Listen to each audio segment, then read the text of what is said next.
Fala, moçada, beleza? Um dos temas que a gente aborda na filosofia é sobre a origem da linguagem, tá? Sempre tivemos essa pergunta: a linguagem, ela é inapta? Desculpa, ela é inata ou ela é uma convenção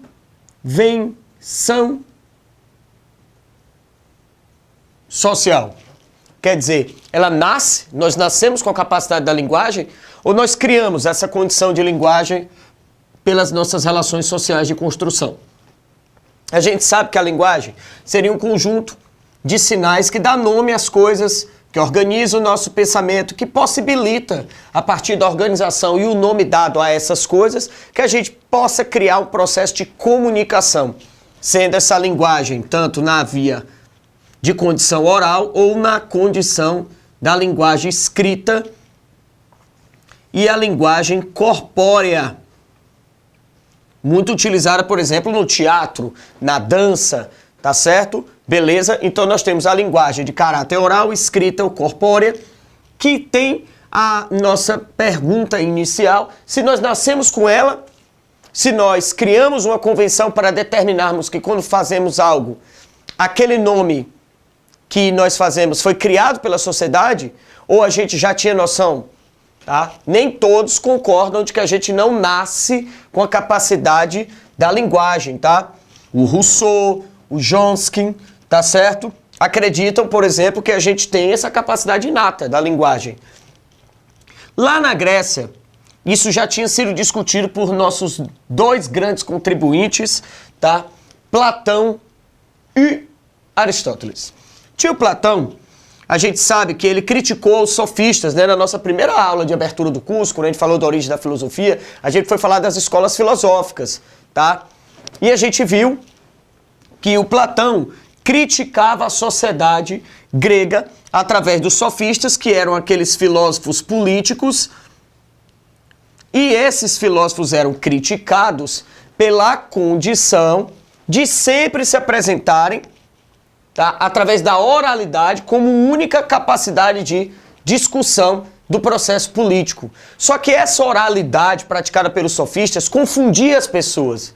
Então, o Platão vai dizer que a escrita ela era melhor utilizável na linguagem do que a oralidade. Inclusive, isso foi uma discussão que foi para o âmbito político. Desse âmbito político virou legislação na Grécia e também em Roma. Tinham muitos conflitos por conta das condições de choques de interesses políticos. Então, o que aconteceu? Foi tirado a condição da oralidade como obrigação de lei e a lei passou a ser escrita. Lógico que você vai discutir a lei antes de escrever, antes de colocá-la, tá certo, oficialmente, mas antes não se escrevia. Então, o Platão foi um dos que mais bateu pela tecla de que a linguagem da oralidade confunde mais do que a linguagem da escrita. A escrita, então, ela cumpriria três papéis. Ela tem o papel de ser o remédio, porque ao deixarmos escrito nós desenvolvemos a memória. Ao mesmo tempo, esse remédio pode se tornar veneno, tá? Como assim, professor? Se a gente só escrever e não ler, se a gente só escrever e não ouvir o que está escrevendo, se não perceber o que está escrevendo, se não tiver uma atenção maior, essa mesma memória pode te levar ao veneno do esquecimento. Ok? Então a gente poderia ter desenvolvido a memória, mas a gente acabou desenvolvendo um processo de esquecimento porque não utilizou das prerrogativas, tá, de ter guardado memória sobre isso. E ela pode ser cosmético, quer dizer, do mesmo jeito que a oralidade, que o discurso te confunde, a escrita também pode confundir. Então, o cosmético, quando ele fala, é na questão da aparência, ok? Então, a escrita ela pode aparentar algo e desenvolver outra ideia, ela pode te levar ao esquecimento porque você não teve a atenção redobrada, ou ela pode, redobrada, ou ela pode te levar à memória, porque a fala é mais fácil da gente esquecer. Ele divide a escrita em três funções. Aristóteles dá melhores condições da divisão da escrita da linguagem, tá? Aristóteles a gente sabe que ele é um filósofo sistemático, não é isso? E o sistemático também conhecido como metódico. Aristóteles adora criar métodos científicos para explicar sobre do que está falando. Não é o método científico que a gente viu no processo do racionalismo do René Descartes. tá? Mas já é um método científico que principia a ideia de ciência lá na Grécia Antiga, tá?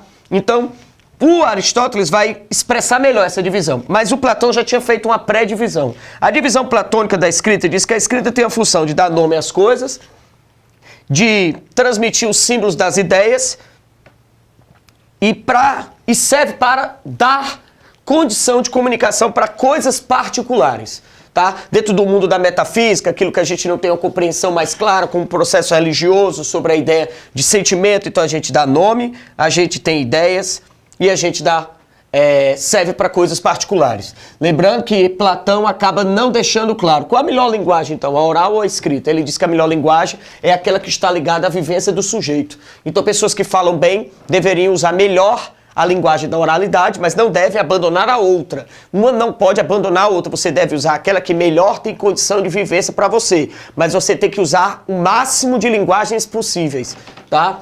E ele deixar sempre bem claro, nós estamos falando de Platão, então Platão divide o mundo em dois mundos, né? O mundo do sensível, que é aquele que nós construímos, que nós percebemos, e o mundo do inteligível, que está além da nossa percepção normal, a não ser com a razão é que nós vamos alcançá-lo. Então ele acha que a linguagem é uma construção humana, e por ser uma construção humana, ela está dentro do mundo do sensível. Tranquilo? Ela é apenas uma impressão, ela é uma cópia da verdade que está no inteligível. O tio Aristóteles acha que a linguagem deve e pode compreender todas as coisas. Aristóteles, como ele disse, ele é sistemático. E a ideia de sistemática de Aristóteles, ele quer dar nome a tudo, ele quer explicar a tudo. Essa é a explicação de Aristóteles. Então, ele diz que como a linguagem tem a capacidade de compreender todas as coisas, a linguagem pode se classificar em alguns modos. O modo de ato e potência. Sempre ele trabalha com antagonismos, tá? Aristóteles adora trabalhar com a ideia de antagonismo. A gente já viu aqui na nossa aula, quando falou de Platão e Aristóteles nas escolas gregas, que, por exemplo, Aristóteles fazia comparação de por que o regime democrático não funciona, por que o regime aristocrático funciona, por que a oligarquia não funciona, tá certo? Então, ele tem aqui o ato e a potência. O acidente ou a essência. Então, quando você faz algo que você não tem completa noção, você fez de forma acidental. Quando você tem exatidão, você tem a essência do que você está fazendo. O verdadeiro e o falso. Tá? Ou as categorias ou figuras. Beleza? Então, essas soluções de modo servem para explicar sobre a substância. Para Aristóteles, toda vez que a gente vai trabalhar com linguagem, a gente vai trabalhar com nomes. E a criação dos nomes das coisas é uma questão humana. Ele acha que o ser humano é um animal político. E essa condição da política tem a ver com a linguagem. Somente o ser humano tem capacidade de desenvolver linguagem, tá? De criar novas linguagens. Então seria uma necessidade nossa, ao desenvolvimento da linguagem, dar nome às coisas. E para darmos os nomes às coisas, a gente começa sempre com a substância. Tá? Essa substância é o fundamento de tudo. A partir dessa substância, eu posso classificar essa substância em qualidade, ação, sofrimento, tempo, lugar, hábito, relação ou quantidade. Quer dizer, Aristóteles principiou o que a gente vai chamar de gramática. Tá? Então aqui nós estamos encontrando o substantivo, o verbo, o adjunto, adnominal, a gente está encontrando aqui o prenome, a gente está encontrando as relações de matemática, tá certo? De unidade, tá certo? Ideia de tempo. Por que eu estou fazendo isso? Porque ele quer dar nome às coisas usando a linguagem. E como ele é sistemático, ele praticamente montou o que a gente chama de gramática.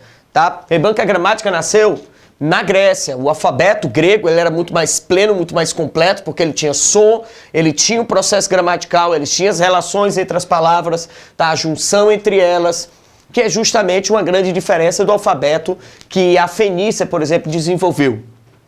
O Rousseau, iluminista, o homem da teoria do bom selvagem, vamos ter uma aula sobre os contratualistas, tá? Nós vamos ter duas aulas, uma sobre Estado e uma sobre contratualistas, para separar, para deixar bem clara a ideia de Estado natural e Estado civil, para a gente ter uma aula mais plena sobre isso. O menino Rousseau, ele defende que a gente nasce de forma instintiva com as primeiras expressões de linguagem. Então, por exemplo, o choro para ele é uma coisa instintiva. A gente nasce com a capacidade do choro, com a capacidade do riso, com a capacidade de fazer algumas expressões de linguagem que tem a ver com a nossa condição de sobrevivência, tá? Então isso foi criado de forma instintiva para o ser humano sobreviver, ok? Ele acha que quando a gente nasce com esse instinto ele vai sendo desenvolvido. Rousseau trabalha muito com o processo da educação, ok? Então, a partir do momento que o Rousseau é muito ligado ao processo da educação, é bom sempre lembrar que no processo educativo de Rousseau a gente vai se tornando um cidadão mais pleno, mais completo. Então a linguagem vai se aperfeiçoando. E isso é uma necessidade do indivíduo. Nós nascemos com a linguagem base, e essas primeiras expressões são instintivas, e a gente vai as desenvolvendo. E você tem que ter, por condição moral, dever moral do indivíduo, construir o processo de uma linguagem mais aperfeiçoada, tá? E sempre, para ele, a linguagem nasce da necessidade de sobrevivência. Nós precisamos dela para sobreviver, ok? Quem não se comunicar, quem não tiver a capacidade de desenvolver linguagem, irá morrer dentro das nossas relações sociais. O Chomsky, ele, além de filósofo, é um neurolinguístico, tá? Então ele trabalha com a ideia de uma gramática universal. Ele quer estudar sobre por que existe uma certa essência comum a todas as línguas. Ele observa nos estudos dele que, independente das línguas da qual a gente usa, elas têm umas palavras comuns, palavras-chave. E essas palavras-chave é como se fosse uma essência que nasce com a gente. A gente teria geneticamente um processo determinado de saber uma gramática universal. Existem palavras que estão presas à nossa condição de existência.